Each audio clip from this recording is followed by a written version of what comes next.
Je vais tâcher de vous expliquer en fait comment arrivent ces pathologies de la Covid. Alors, ce qu'il faut savoir, c'est que le virus SARS-CoV-2, qui est responsable de la Covid, donc c'est un coronavirus qui dérègle un système physiologique qui est de première importance donc, pour le fonctionnement du corps humain, puisque c'est le système numéro 1, vraiment pour piloter les différents tissus et organes du corps humain. Et ce qui se passe, c'est que lorsqu'on est infecté par le virus SARS-CoV-2, on a un dérèglement de ce système. Et il faut savoir aussi que ce système peut être déréglé de la même manière par les injections vaccinales, notamment par les injections vaccinales ARN messager. Alors, pour que vous compreniez un petit peu mieux comment ça fonctionne, il faut que je vous explique aussi en quoi consiste le système rénine-angiotensine, qui est dérégulé par la présence du virus SARS-CoV-2, voire par une injection vaccinale. Donc c'est un système qui est très important puisqu'il est ubiquitaire, c'est-à-dire qu'on le retrouve partout, au niveau de toutes les cellules, des tissus et des différents organes du corps humain. Donc on le retrouve dans le cerveau, on le retrouve dans les gonades, dans le cœur, poumon, foie, pancréas, rate, glande surrénale, en tout le système vasculaire, enfin il est vraiment partout. Et ce système est impliqué en fait dans les fonctions automatiques, c'est-à-dire autonomes, rénales, pulmonaires, cardiovasculaires. C'est un système qui pilote également l'immunité innée et qui pilote les différentes flores microbiennes, donc les différents microbiotes, que ce soit le microbiote intestinal, qui est le deuxième cerveau, ou le microbiote vaginal, cutané, buccal. Voilà. Et donc, pour retracer les quelques étapes donc, du système rénine-angiotensine, en fait, il est très complexe, mais je vais résumer. Si vous voulez, au niveau du foie, vous avez une substance qui est produite qui s'appelle l'angiotensinogène. Et cet angiotensinogène va être dégradé par une enzyme qui s'appelle la rénine, qui est produite par le rein. En fait, elle est produite par d'autres organes, mais initialement, on pensait qu'elle était produite que par le rein. Et donc, cet angiotensinogène va être dégradé par juste la rénine pour donner angiotensine 1.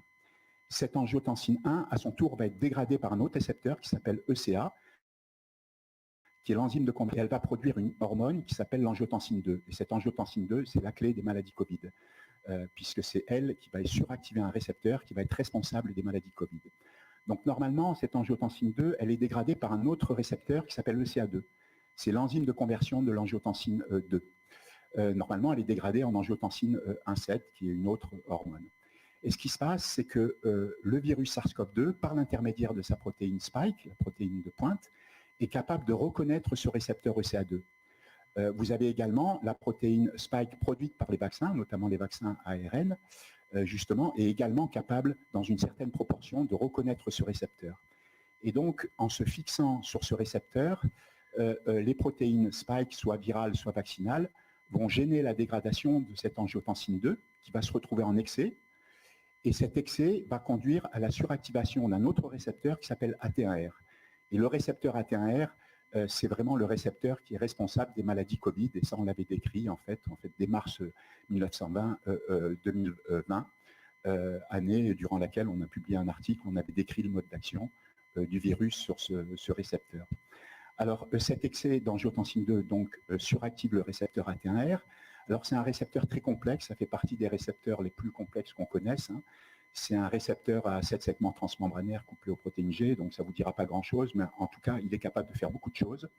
Et il est notamment pro-hypertenseur, c'est-à-dire qu'il provoque une vasoconstriction des vaisseaux sanguins. C'est un récepteur aussi qui est pro-inflammatoire, c'est-à-dire qu'il va induire un orage de cytokines qui est très délétère, qui provoque une grosse inflammation, notamment parce qu'il relargue des cytokines pro-inflammatoires comme l'interleukine 1, l'interleukine 1 bêta, l'interleukine 6, le TNF-alpha, l'interféron GABA. Donc il provoque vraiment une grosse inflammation. C'est un récepteur aussi qui est pro-oxydant, c'est-à-dire qu'il lance un stress oxydant au niveau des cellules qui est très délétère parce que ça peut tuer les cellules en les mettant en mort cellulaire programmée, c'est-à-dire en apoptose, et ça peut également les mettre en dysfonctionnement autophagique. Donc c'est un effet très délétère. C'est un récepteur suractivé, donc AT1R, qui est aussi pro-angiogénique, c'est-à-dire qui va favoriser la vascularisation la croissance des vaisseaux sanguins. Et donc c'est grave parce que ça facilite la croissance de tumeurs et ça peut également lancer des tumeurs et donc des cancers. Donc c'est un récepteur aussi qui est prohypoxémique, c'est-à-dire qu'il diminue en fait la charge en dioxygène des globules rouges. Donc il provoque une désaturation du sang en dioxygène. Et comme il est prohypoxémique, il est aussi prohypoxique, c'est-à-dire qu'il diminue aussi la charge, c'est-à-dire il met les organes et les tissus en insuffisance en dioxygène, et évidemment, c'est très important pour que les cellules et les organes puissent fonctionner, qu'il y ait de l'oxygène. Donc c'est un récepteur aussi qui est profibrosant, c'est-à-dire il induit une fibrose d'organes, dont le cœur et les poumons. Il est également prohypertrophique parce que le système rénine-angiotensine est impliqué dans tout ce qui est différenciation et prolifération cellulaire et du coup, il fait grossir les organes. Ce qui implique aussi qu'il est pro-cancéreux, donc pro-angiogénique aussi, justement parce que le cancer, c'est une prolifération anarchique des cellules. Hein. Donc lui, il provoque justement cette multiplication cellulaire. Et puis un dernier effet qui est décrit, c'est qu'il fait chuter le monoxyde d'azote, qui est une substance qui est très importante, parce qu'elle est impliquée dans tous les phénomènes immunitaires, amnésiques et inflammatoires.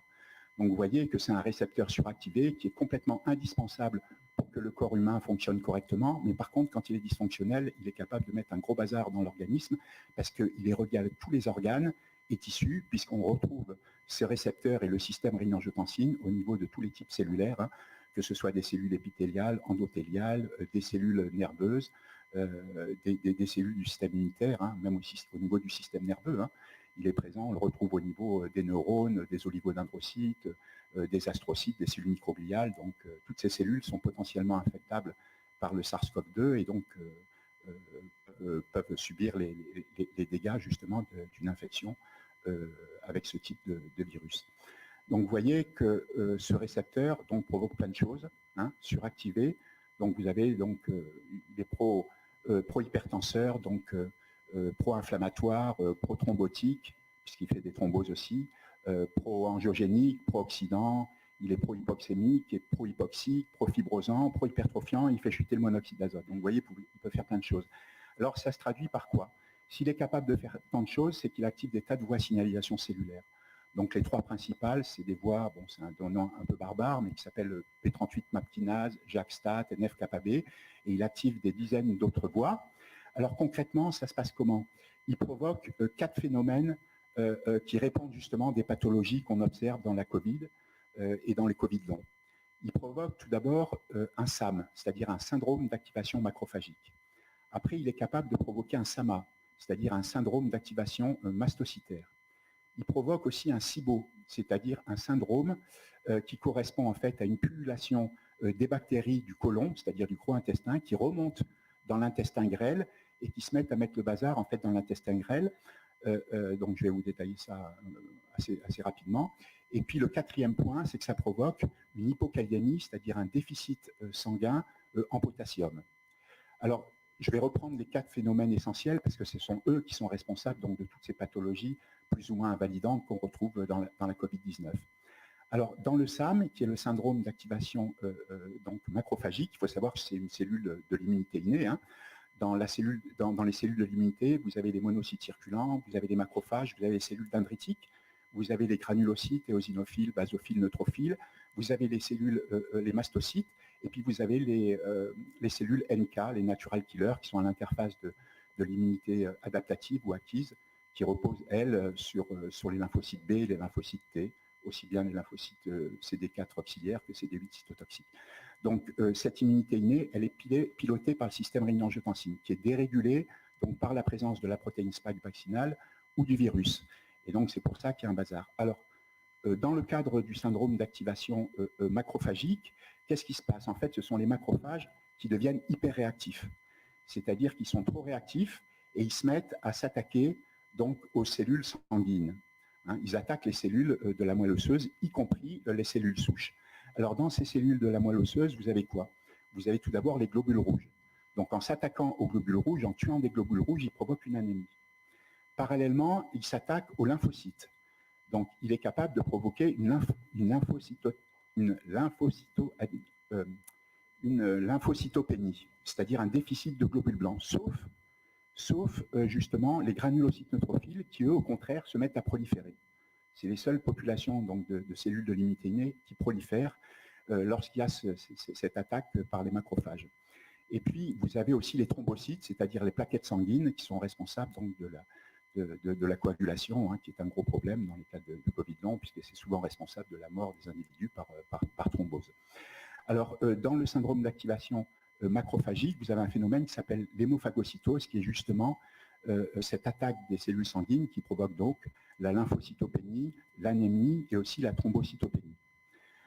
Parallèlement, vous avez aussi une chute d'efficacité des cellules natural killer, parce que ça interfère aussi avec la production de molécules qui sont très importantes pour le système immunitaire, notamment les interférons de type 1 et de type 3, qui sont là pour nous défendre contre les agressions microbiennes. Donc vous voyez qu'il y a un effet très délétère. Alors le second phénomène, c'est le SAMA, donc le syndrome d'activation mastocytaire, donc les mastocytes sont aussi des cellules de l'immunité innée. Alors ce sont des cellules sentinelles qui parcourent le corps, hein, la surface de la peau, enfin, qui parcourent la peau, et généralement on les retrouve très nombreuses au niveau des capillaires sanguins, près des voies de sortie en fait, de l'organisme, hein, c'est-à-dire au niveau des voies aériennes supérieures, au niveau des alvéoles pulmonaires, au niveau de l'anus, toutes les voies de sortie en fait, de l'organisme. Ce sont des cellules sentinelles qui sont impliquées dans des phénomènes allergiques. Puis parallèlement, vous avez également la mastocytose, parallèlement au SAMA, qui est la prolifération en fait, des mastocytes. C'est un autre phénomène, mais qui est également déclenché par un SAMA, justement par le syndrome d'activation macrophagique, par la stimulation de ces mastocytes plutôt. Et donc, dans ce syndrome-là, ce qui se passe, c'est que les mastocytes se mettent à dégranuler des tas de substances. Hein, ce sont donc des cellules immunitaires et elles peuvent généralement dégranuler d'histamine, mais elles peuvent dégranuler jusqu'à 200 substances différentes. Par exemple, de la dopamine, de la sérotonine, des prostaglandines, des tryptases. Elles peuvent dégranuler aussi même le récepteur ECA, donc l'enzyme de conversion de l'angiotensine 1. Et c'est par synthèse intermédiaire, justement, qu'elle a des effets délétères. C'est en dégranulant, par exemple, de l'histamine. C'est pour ça que les personnes qui ont un Covid utilisent, par exemple, des antihistaminiques, H1, H2, voire H3. Voilà. Et le troisième phénomène, c'est le SIBO. Donc, vous savez, dans le tube digestif, vous avez donc la bouche, vous avez après le pharynx, vous avez l'œsophage, vous avez l'estomac, le pylore, et puis après vous avez l'intestin grêle, c'est le petit intestin, puis après vous avez le côlon qui est le gros intestin. Et ce qui se passe, c'est que vous avez des bactéries au niveau du gros intestin, qui sont des bactéries donc, qui fonctionnent sans oxygène, qui sont anaérobies, et qui sont donc gram-négatives, hein, qui n'ont pas de paroi d'urine, qui remontent dans l'intestin grêle et qui se mettent à pulluler dans l'intestin grêle. Et ça, c'est très problématique parce qu'elles mettent le bazar dans l'intestin grêle. Parce que normalement, dans l'intestin grêle, vous avez des bactéries qui sont des bactéries gram-positives, qui sont aérobies et qui servent à dégrader davantage les aliments. Alors que les bactéries du côlon, anaérobies, elles font autre chose, c'est-à-dire qu'elles ne dégradent pas ces aliments, mais elles mettent la fermentation. Ce qui veut dire qu'au niveau de l'intestin grêle, vous avez à la fois la dégradation des aliments, pour avoir des aliments digestibles, et vous avez également la fermentation. Et ça met le bazar parce que les bactéries de l'intestin grêle sont bénéfiques parce qu'elles produisent notamment des vitamines, vitamine K, et vitamine B, B3, B4, B6, B8, B12, etc. Elles sont impliquées aussi dans l'homéostasie au phosphore et au calcium, et elles produisent aussi des acides gras à chaîne courte qui sont très bénéfiques. Et donc ça vient mettre le bazar, et c'est responsable donc de pathologies qui sont très invalidantes. Les plus connues sont l'hypotension orthostatique, hein, donc c'est une hypotension, contrairement au récepteur ATR qui lui provoque une hypertension. Et puis ça peut provoquer aussi, par exemple, un POTS, hein, c'est le syndrome de tachycardie orthostatique posturale. Vous savez, c'est quand vous bougez, à ce moment-là, vous avez une augmentation du rythme cardiaque et ça s'accompagne d'une faiblesse intense, c'est-à-dire qu'on a les organes qui ne portent plus, on ne peut plus faire d'efforts intenses. Voilà. Jean-Marc, est-ce que c'est OK pour toi d'aller vers la conclusion? Oui, je vais aller plus vite. Bon, je vais finir avec l'hypokaliémie. Alors, l'hypokaliémie, c'est autre chose qui est aussi très important parce que ça explique pas mal de choses. Si vous voulez, quand il y a un excès d'angiotensine 2, quand il y a la suractivation du récepteur AT1R et donc le dérèglement du SRA, vous avez justement une sécrétion due à l'excès d'angiotensine 2 d'une hormone qui s'appelle l'aldostérone au niveau des glandes surrénales. Et donc, cette sécrétion d'aldostérone, elle agit sur les tubules rénaux et elle provoque une rétention passive d'eau, c'est-à-dire l'eau qui rentre dans les vaisseaux sanguins, et ça s'accompagne aussi d'une pénétration donc, de sodium justement dans le système sanguin, et qui s'accompagne d'une sortie de potassium, hein, puisque ça s'accompagne de l'activation d'une pompe qui s'appelle pompe NAK-ATPA, c'est une pompe qui permet donc un relargage de potassium. Et en fait, ça met le corps en hypokaliémie, c'est-à-dire un déficit de potassium au niveau des vaisseaux sanguins. Et ça se traduit par des pathologies très invalidantes, dont l'encéphalomyélite myalgique, qui est plus connue sous le nom de syndrome de fatigue chronique, mais également, ça explique justement des paralysies des membres qu'on observe souvent chez des personnes qui ont des formes sévères de Covid long. Justement, on a des paralysies, ça peut être les membres supérieurs, inférieurs, c'est plus ou moins transitoire et ça provoque des tas de pathologies. Donc, si vous voulez, toutes ces pathologies très très variées qu'on peut retrouver dans les cas des COVID, la Covid-19 ou des Covid longs, ben, c'est des pathologies très variées, ça peut affecter le système digestif, le système cardiovasculaire, le système nerveux, justement, parce qu'il y a une ubiquité de ce système rénine-angiotensine qui pilote tout. Il pilote vraiment tous les types cellulaires, voilà, les tissus et les organes. Voilà, j'ai été un peu long, excusez-moi, j'ai dû Merci dépasser. beaucoup, Jean-Marc.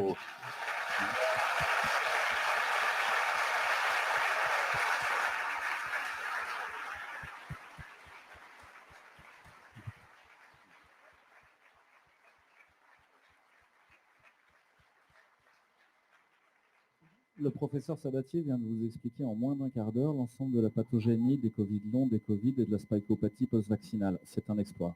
Vous pouvez l'applaudir.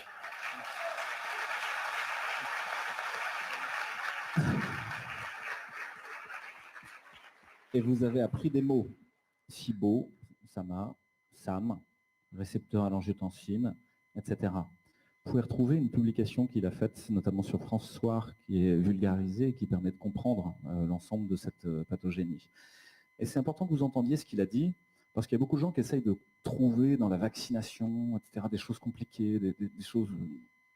Mais Spike et les nanoparticules lipidiques, ça suffit. C'est déjà énorme, l'ensemble de ce que ça peut provoquer comme pathologie. Donc, il n'y a pas forcément besoin d'aller chercher d'autres choses. C'est rare que dans une pathologie et des pathologies, on ait une description aussi précise et aussi bonne de ce qui peut être provoqué par l'agent causal, qui est en l'occurrence la toxine de Spike. Et là encore, vous avez un deuxième élément à prendre en compte. Ryan Cole le dit très très bien et en anglais.